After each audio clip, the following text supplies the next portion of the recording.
Hello and a warm welcome to Federal special program Capital Beat. Countdown to the result day has started. Just a matter of few hours, and you would see what the result of 2024 Lok Sabha election has been. But there are many concerns around the counting process, especially coming in the backdrop of many questions on the fairness and neutrality of the Election Commission. India Alliance parties yesterday had approached Election Commission and they had gone there with a set of demands. And I'm not going to list out all those demands. Say, for example, that the control units of the EVMs should be taken through a CCTV monitored corridor. This was like one demand. There are several other issues. There are fears around the manipulation of the counting process, which we have discussed in a few episodes. But today, one thing more has happened, and this is a notification by the Election Commission.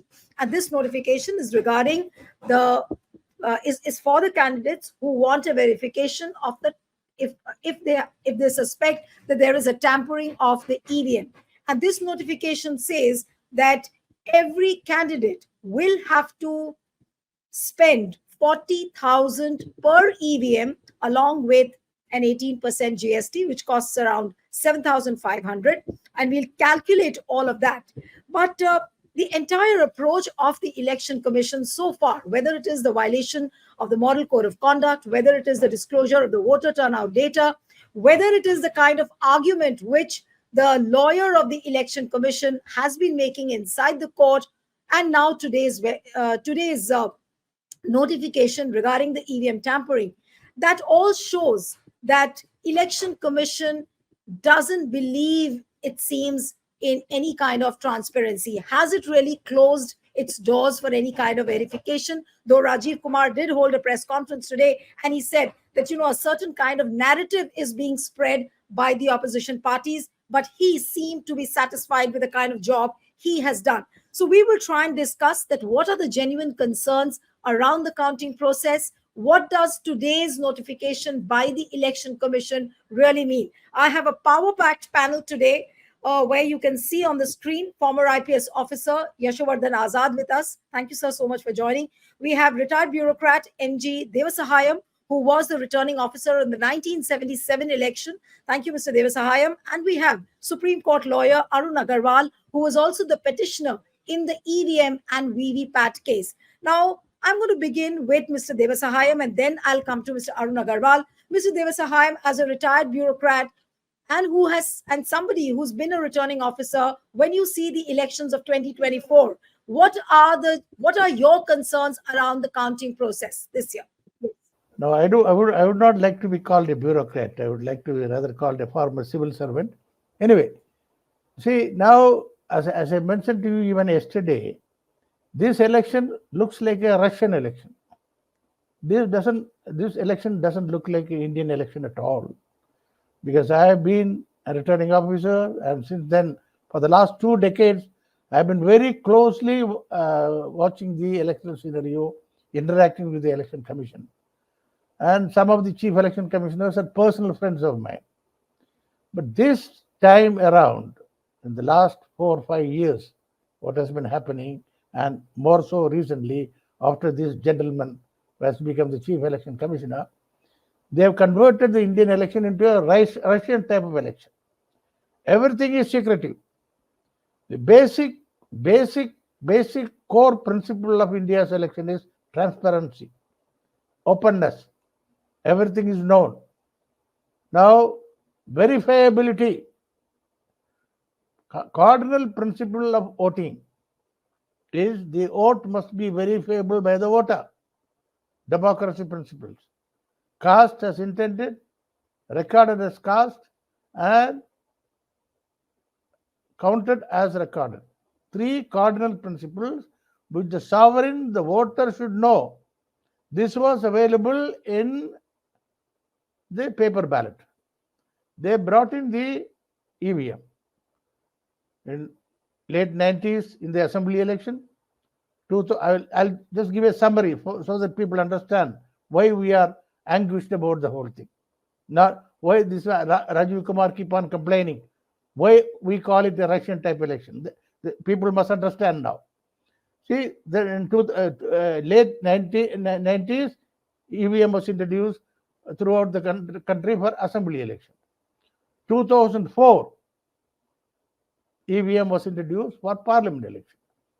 We went through that. I also voted as a voter. Then I raised a strong objection with the Election Commission of India because I was very uncomfortable, having been used to voting in the paper ballot and then 2004 voting under the EVM. I was in Chennai, I was feeling very uncomfortable. There is something wrong, something missing. So I wrote to T.S. Krishnamurthy. T.S. Krishnamurthy was then the Chief Election Commissioner. I did not know him at that time.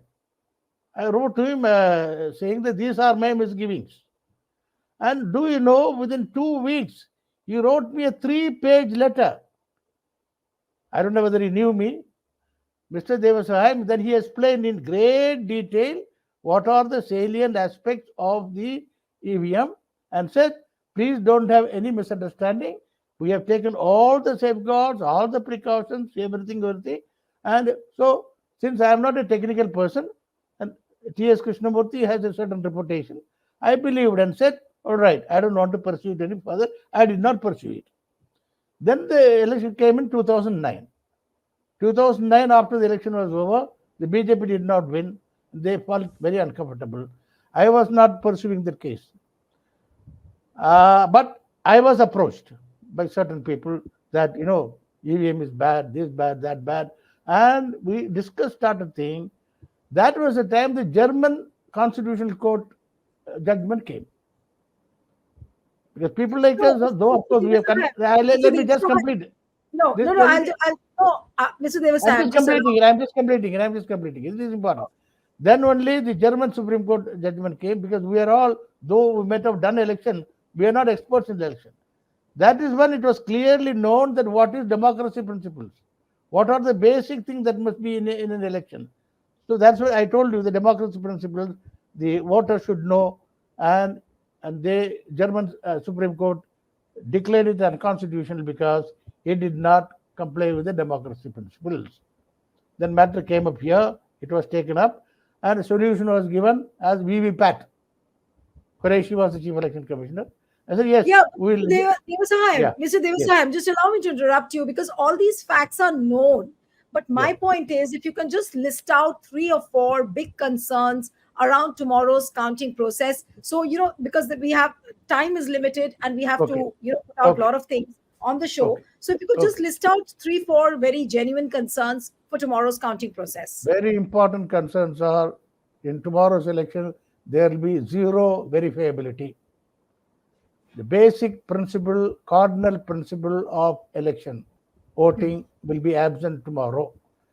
Because we asked for cross-verifiability with the VVPAT, which was introduced, which was refused. And they filed false affidavit in the Supreme Court, misguided the Supreme Court, and Supreme Court also said, no, you have Bharosa Rakho, EVM पर Bharosa Rakho, no cross-verification. So there will be no cross-verification. That implication of that is, if there is a manipulation and tampering of the EVM, you cannot really cross-verify if there is a bulk, spurious injection of vote. Now, the suspicion now, latest, we have advised the candidates only in the afternoon that we see when the exit poll came yesterday, I was not stunned at all. I was anticipating this. They are just filling up the dots. No, let's keep aside the exit polls for a time. No. The doubters come now. The doubters now come now that the exit poll has been brought in. These numbers have been brought in because probably there is going to be a bulk spurious injection of votes in about 150, 200 constituencies, where 17C and the control unit will be the same. Number will be the same. Inside, software manipulation, tampering could have taken place. That suspicion is arisen yesterday. That's the point I'm trying to make now. But how many people know? Mr.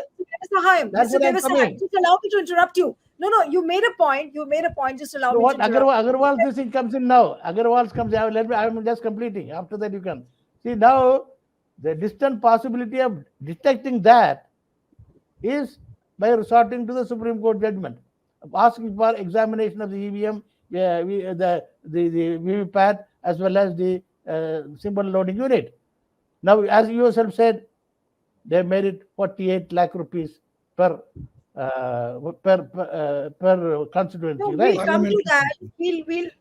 We'll, Even that is also blocked. No, that's the Mr. point I'm Mr. flagging. These are the points I'm flagging.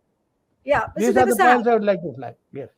Okay, fine. So zero verifiability. If at all some manipulation happens, you cannot verify, despite the growing demands on the Form 17C. Now I'll come to you, Mr. Agarwal.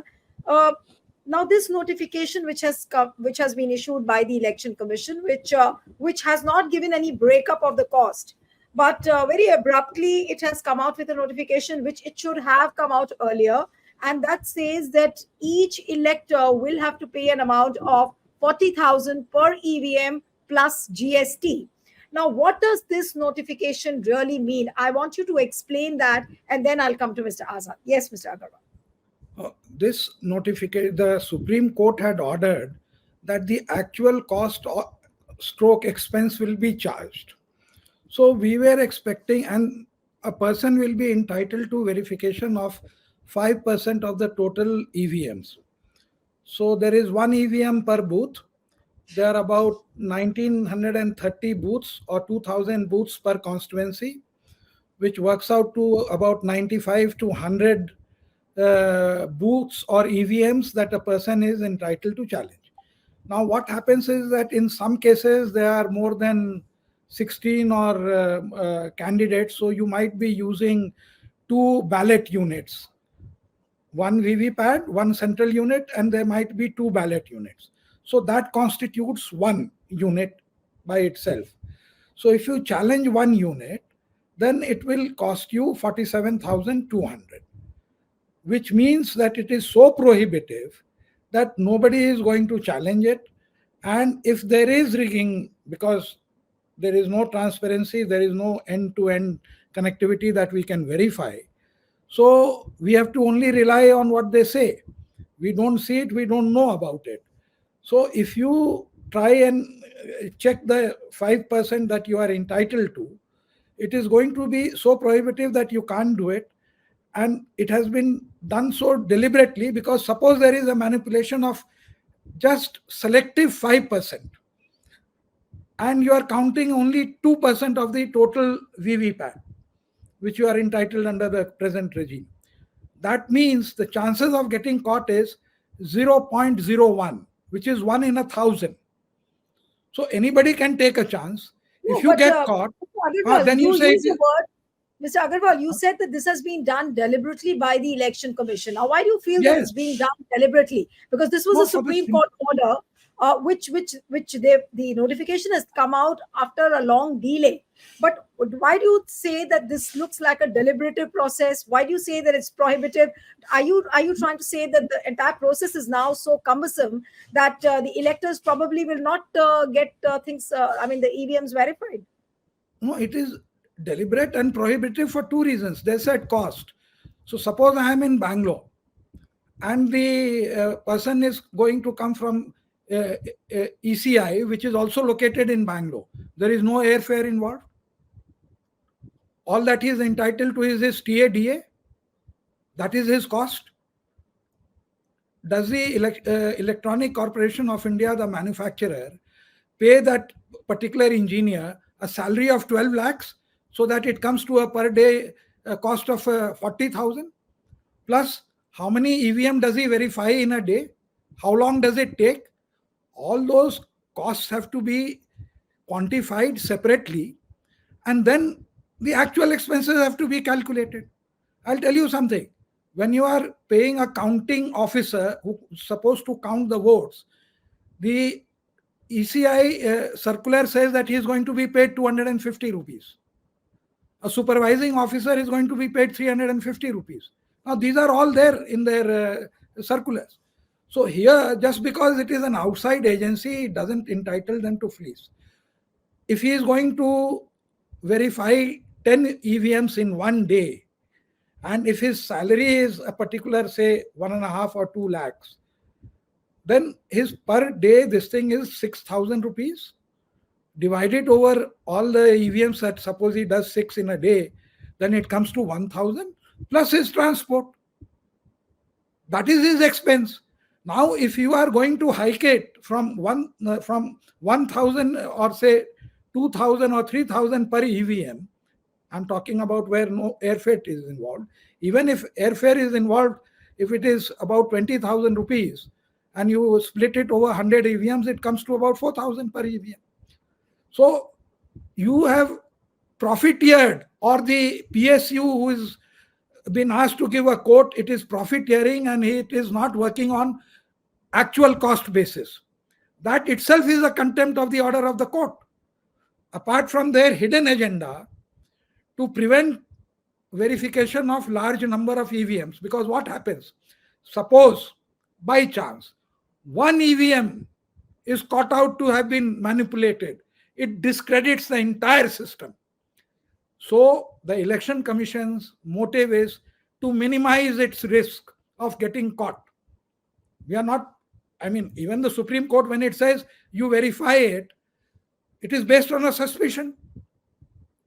So when we are alleging that there is malafide or this thing is there, it is manipulatable, then the putting off the cost at this stage of 40,000, 47,000 per EVM shows that it is a totally malafide cost, and it has been done so deliberately so that the least number of people go for verification, and the Election Commission does not get discredited even if one machine is caught. And if it is the cost and they have not done it, though it may be far-fetched, it is still a contempt of the court because they are profiteering and not putting the actual cost. So that is one part. And next, my good friend Yashovardhan will elaborate. Yeah, I'll come back for the second round of questions to all the three of you. But over to you, Mr. Azad, that this kind of an opaque attitude by the Election Commission, whether it's as what Deva Sahamji said, that it's zero verifiability. If EVMs are tampered, there is no window. And now the window which was given by the court that you can get your EVMs verified if at all you suspect that there is tampering. So now there is a huge cumbersome cost revolving around it. Now, say, for example, somebody from CPIM, this is what me and Arun Agarwal were discussing a short while back. If somebody from CPIM, a leader from that party, which has not invested even a single rupee in the electoral bond. Now, if he suspects a tampering of the EVM, what does that person do? He's not left with any other option. So do you think that Election Commission really this time has closed its doors? And for some unknown reason, is it trying to be very, very opaque? And this opacity is very, very deliberate and is almost very evident. Absolutely, Neelu. The way my distinguished panelists have spoken before me, it does seem to me that this time the Election Commission has gone an extra mile to sort of block transparency and to raise the costs extremely higher, against transparency. As Arun has described, the very fact of when you're talking about verifiability, about your rights in the Constitution to be able to confirm something. If for a recount, it costs you, it's ridiculous that it will come to about 47 lakhs. Then the other very important point Arun has mentioned is that even then the sample size is so small that it doesn't really give you the flavor of an actual recount. So these are two very, very important things, I think. See, the major point which the first speaker said, and I agree with him, is that, you see, we have already been having basic issues with the EVMs per se. There are many countries in the world also who, after introducing EVM, have gone back to the postal ballot, like Belgium and some other countries here and there. So, first of all, we don't know. There could be, you see, if anything is not connected to the internet, it's true that it cannot be, fudged with during the process. But the thing is, if any electronic equipment, the way it's programmed or the way it's set up, does have its system of faults and But in any case, as Arun says, we have been told that we cannot question all these things. Let me come to the third point. What about the transparency itself? Today, in a world of digital technology, for all the counting centers, as each counting center as constituency has about 2,000 EVMs, every counting center, why don't you have a screen outside which is absolutely transparent and shows everyone outside where people can collect and see what is happening inside, so that every hour or every half an hour you see it on there that this candidate has got this much and this candidate has got this much. That will at least take away 80% of the kind of questioning people will have. Today, my relative, Arun knows, is appearing for, is contesting the elections, and tomorrow's is counting. I asked him, can somebody tell me, I mean, as your brother, I have a right to know that what is happening to you every 1 hour or something. He says, Bhaiya, nobody can enter with me, no one can get out. We are not supposed to take our mobile. So I don't know how. So then you will have to rely on the official system. So what is given to you, you accept it. So, on the face of it, you can see now there are so many worries which the people have. You have an opaque system. There is no verifiability. That the costs of checking are prohibitive. What else do you want? I think to start with, it has been a very, very damaging kind of an exercise and against the tenets of democracy. But No, Mr. Devasahayam, now what next? I'll come to you, Mr. Agarwal. I'll just go by one, and for shorter interventions in the second round.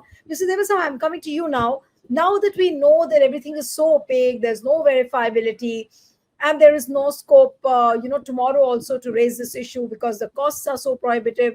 What does one do? What is the option which is left with the political parties, who, especially the opposition, which hasn't had a level playing field, which they have been seeking for?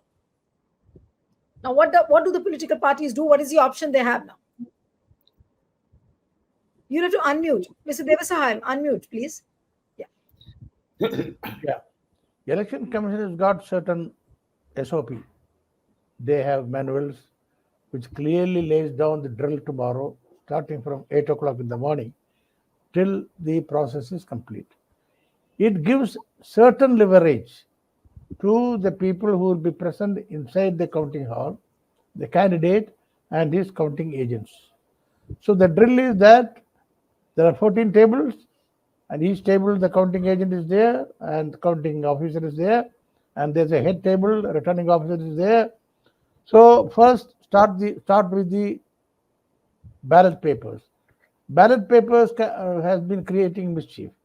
In closely contested elections, ballot papers have been creating mischief. So special directions have been given to, and then a spurious injection has taken place in the ballot papers, like the Chandigarh case. They bring in spurious injections and trying to inflate. So what they do is they are supposed to complete the counting of the paper ballot before EVM gets completed. Results cannot be announced. So what they do is they drag on. They must first complete it before completing EVM. So if there is a clause in the EVM, they try to manipulate and without even showing the candidate, they declare the number of the EVM, and then said once the certificate is signed, the matter is fait accompli. Then we only go to the High Court. That will take ages for election petition. But we have advised the candidate and the polling agents to stop. Don't allow the election process to commence unless this formality is started. Second is, you must have seen couple symbols, the kind of thing that is checklist that is come out with, cross-checking the numbers, the time in which the things took place. See, most of these problem is, in the Supreme Court said that, voting and counting in EVM is so simple, people have understood. Even I was going through the process, I couldn't understand many things. See, it's a highly complicated process, which only technically qualified people can do it. And how many counting agents you will have technically competent people? The third is, now after the counting process starts, for each and every round, they have to do cross-checking and the they can raise doubts. So there are, but the problem is EVM voting is a very cumbersome technical process which many people don't understand. They just go by default, and that default can be taken advantage, and the irregularities can take place. That is why we kept on saying transparency, transparency, transparency, verifiability, and this election commission has shut the door. Tomorrow, the problem is I have been in touch with the entire country. We have been coordinating it. Public upheaval already has taken place. We have the police officer here. Public upheaval is already there. And because of all this information that has been coming out, going viral, and I don't think what kind of behavior the public is going to have, because when doors are closed, doors are broken. So I hope that will not happen tomorrow.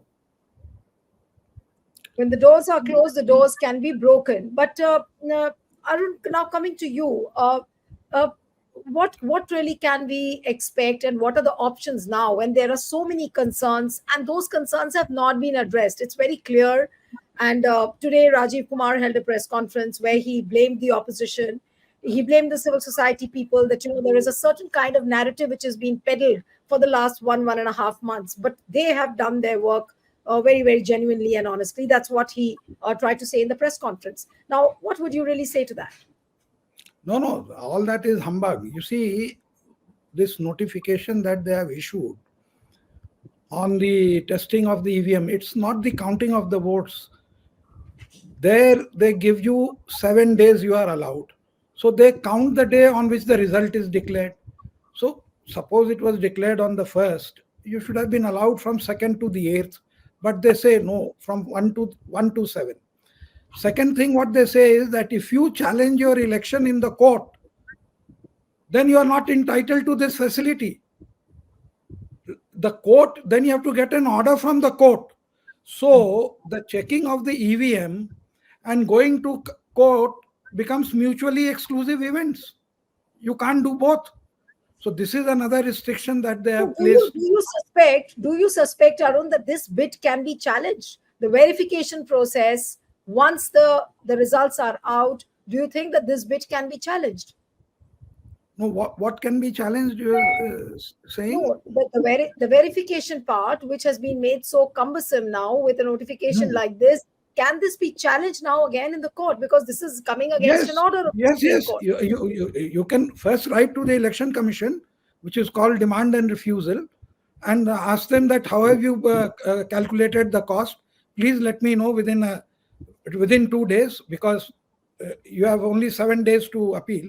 Then go to the court and say that this is prohibitive. I can't afford it. See, suppose there is a margin of just 15 to 20,000 votes of this thing, then definitely the candidate would like to challenge. The second thing that they have done is that this was a right given to each candidate, second and third, the losing candidate, which was at number 2, and the losing candidate, which was at number 3. So both of them could ask for a count of 5%. The Election Commission has gone and clubbed the two. So what it says now is that if both the first and the second losing candidate want a verification of the chip of 5%, then they have to split it into 2.5 and 2.5. Both of them cannot challenge 5 and 5. Now, this is nowhere in the order. The third and the most vital part of it is that the court in the first part of the order said that the SLV that will be sealed, all SLV used after 1st May will be sealed and kept in the strong room. It further went to say that it will be checked and verified as the EVM will be verified, though it did not say specifically that SLV, symbol loading unit, would also would also be verified. But if you read the two together, even that is verifiable, and that is the mischief maker. If you talk to all these experts, they will tell you that when they load the symbol and use it as a spreadsheet and just introduce one character X. By that, they can ensure that every third, fifth, or seventh or ninth vote will go to a particular candidate. Which These are means that experts speaking. right, you are So, saying not that to according to include what SLV, yes. see, if I were a candidate, I would pay that amount just to get the SLV checked, this 40,000 or whatever they want, and I would not have got the others You're checked. saying not to Because, invest on the EVM, but invest on the symbol loading unit to get yes, that yes, response because that's more important. yes, because that is the one which is labile, which is variable. Everything is fixed. That is the only one which gets connected from a Nilu, laptop to that. Nilu, just one moment. I would like to. Yes, yes, Mr. Are they Devasan, and then are they making election a commercial commodity? What is Yes, it? yes. What is happening? What is happening? that's an Elections are for important the point. people of India. It's not a commercial product. Secondly, see, post declaration of election is all become a farce. Nothing happens in the courts. 5 साल 6 साल चलता है, बकवास चलता है. And the man who got elected become prime minister, so he can even become prime minister and complete his 5 years. People have done that. So whatever has to be done must be done before the returning officer puts his signature. The moment the returning officer puts his signature, fait accompli. Court, going to the court, election petitions, or waste of time, because they have a certain procedure, and you can always engage a good advocate. And no offense meant to Mr. Agarwal. You can always No, no, you're delay right. the process. So it was the Please do. responsibility of election commission to see that the procedure is so safe and transparent that nobody goes to the court and everybody is happy with the ultimate result. Here it is totally the opposite is happening. They are forcing people to go to the Mr. court. Devasahayam, what can we expect now? Because we know that there is so much of opacity. So, will there be a litany of petitions now in the Supreme Court once the results are out? We do not know how the results will, what kind of results are we going to see? But surely there will be people going to the court. Is that a possibility you are No, seeing now? not the election petition goes to the High Court, not to the Supreme Court. It has got a procedure and is a very cumbersome procedure. And normally no decisions come during the 5 years tenure. And more so, at least during the paper ballot, there was a record kept. They used to keep the paper ballot safe so that if the court orders a recount, mostly it comes in recount. Recount, you can find out the real result. Now these paper slips are destroyable. Within 4 months they vanish and they destroy it. So how will you No, even I recount? would like to add over there. See, in the court, they said that the print, it is a thermal print. As we are all aware, when we pay by credit card, those thermal prints disappear within 4 or 5 months, it fades. Yes. What they said in the court that it will last for 4 years, 5 years. But when it comes to the ground reality, they destroy the paper slips within 6 months of the election. So all that is gone. But one very good suggestion Mr. Yashovardhan made was that look, all over when there are just 14 tables and there is a CCTV, it requires a very small expense to have a giant screen so that people can see what is happening on those 14 tables, plus preserve a recording of it. Yes. So later on, now if you want to be proactive, here is a excellent suggestion. After all, in the court, you are seeing today on the screen all the 14 courts what's happening over there. I mean, that's where the technology has come to. Now here, you already have a CCTV. All you need is to have a screen. So if anything has gone wrong, you can zoom in probably and see that some mischief was created. So if you want No, to, Mr. Agarwal, as per the manual, they have to completely videograph every procedure. What he said is to display it outside. That is a second part. But the videography has to be meticulously done and kept as evidence. But the point I am making is, despite all this, post-election, after once the certificate is signed, it becomes virtually a dead issue. because you don't get justice in this country. You have to prevent. That's the point I am making. Display is all right. Videography they have to do as part of the manual, mandatory. They are doing it, I suppose. They are I'll tell giving you contract another to thing. people. That's the Right. problem. No, all these concerns have now been raised. Now I'll come for the concluding comment to you, Mr. Azad. What are you really expecting tomorrow? I mean, not in terms of results, not in terms of who wins or loses, but the genuinity of the election commission. Election commission has been the biggest story because there are so many questions which have been raised in the last 1.5 months itself about the fairness, about the neutrality. Can we really expect election commission to be neutral tomorrow at least? Well, I suppose during the counting, election commission will remain neutral. I mean, has to and should be neutral. But the point is, one of the very important things which I feel is going to come up is some very, very closely contested, constituencies where you have a difference of 1,000, 2,000 votes or even 5,000 votes. There'll be immediately a surge of demand for recounts and things like that. Now, that is where I feel that there will be a lot of, discussions, allegations. You already have heard an ex-returning officer, you heard, a lawyer. The point is that unless you are, responding to transparent, demands which people have been talking all the time, and if nothing has been done in that respect, then it's going to be a serious problem. And that's why I thought that to take care of all this, it was a very simple thing to have a screen outside so that people could see. And that would be a kind of pressure also. In the meantime, what do you do? What do the political parties do? The only option they have is that on those 14 counting tables, they have one of their representatives who can see what is happening. But they are not technically equipped. And what happens is when there is a result which happens, because I've seen it from all sides, that when the results from one side, start flooding in, then the losing side, the counting agents lose their interest and gradually kind of, stop even caring for it. So these are things which need to be looked at very carefully. And right now, I don't think anything can be done except for those counting agents. There is nothing else what we can. What we have been told by the opposition parties is that the counting agents, they have been trained, they have been given certain lessons as to what procedures they have to follow. What the various political parties have told me on the phone as well is that they are trying to keep up extreme vigilance. But let's see what happens. All eyes would be on the result day. And of course, I just hope everything passes off peacefully and there is nothing to worry at all. But yes, there are serious question marks on the transparency of the election commission.